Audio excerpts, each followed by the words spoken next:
পারিবারিক বাগানে সবজি চাষে নিরাপদ সবজি ঘরে আসে সবাইকে সালাম ও শুভেচ্ছা জানাচ্ছি কৃষি ইডের পক্ষ থেকে। আমরা আজকে আপনাদেরকে দেখাচ্ছি পারিবারিক বাগানে বিভিন্ন রকমের সবজি আবাদ এবং নিরাপদ সবজি হিসেবে এটি খাওয়ার জন্য উপযোগী হয়ে থাকে। তাই আপনিও চাইলে আপনার পারিবারিক বাগানে এইভাবে, যেমন এই বাগানটিতে টমেটো, বেগুন, কলমির শাক, পুঁই শাক, ডাঁটা এবং গোল আলু সহকারে বিভিন্ন রকমের সবজি আবাদ করা হয়েছে। আপনি চাইলে আপনার পারিবারিক বাগানে এভাবে সবজি আবাদ করে একদিকে যেমন পারিবারিক পুষ্টি চাহিদা পূরণ করতে পারেন, পাশাপাশি বাড়তি ফসল বাজারে বিক্রি করে বাড়তি অর্থ উপার্জন করতে পারেন। তাই আপনি আপনার পারিবারিক বাগানে নিরাপদভাবে এভাবে সবজি আবাদ করতে পারেন। এভাবে সবজি আবাদ করলে নিরাপদ সবজি যেমন শরীরের জন্য উপকারী, তেমনি সতেজ তাজা সবজি আপনি খেতে পারেন এবং এভাবে আপনার পারিবারিক নিরাপদ সবজি উৎপাদন করে আপনার পারিবারিক পুষ্টির চাহিদা পূরণ করতে পারেন। পাশাপাশি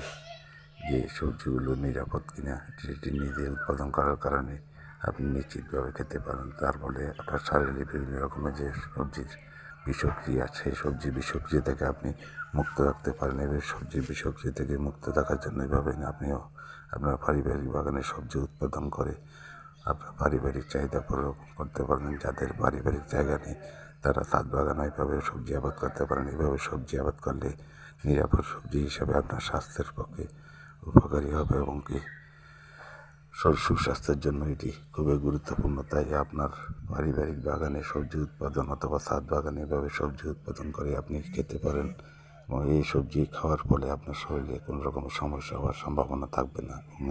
বাজারে সবজিতে বিভিন্ন রকমের কীটনাশক, আমাদের দেশে সাধারণত শিক্ষিত লোকেরা কৃষিকাজের সাথে সম্পৃক্ততা খুবই কম। বর্তমানে কিছুটা আগ্রহী হচ্ছে তরুণ প্রজন্ম এভাবে সবজি আবাদের দিকে এগিয়ে আসতেছে।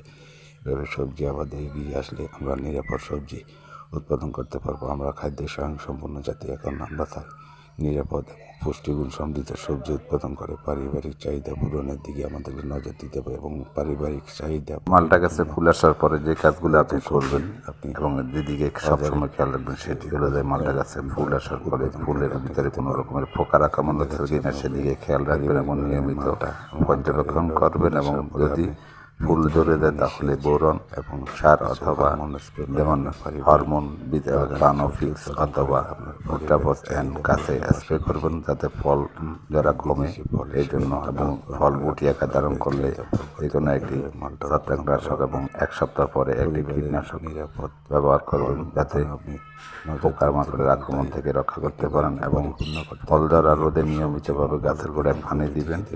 ফুল আসার পর থেকে নিয়মিতভাবে গাছের গোড়ায় পানি দিলে ফল যারা অনেকটা কমে যাবে এবং বোরন সার স্প্রে করেও ব্যবহার করতে পারেন। বোরাক্স হিসেবে বাজারে এটি পাউডার আকারে পাওয়া যায়, সেটি স্প্রে করেও এটা প্রতিরোধ করতে পারেন। এবং ফল ধরার রোদে নিয়মিত হরমোন ব্যবহার করলে ফলের আকার যেমন সঠিক থাকে, পাশাপাশি ফল ধরাও কমে। যদি ভিডিওটি ভালো লেগে থাকে লাইক এবং ফলো দিবেন।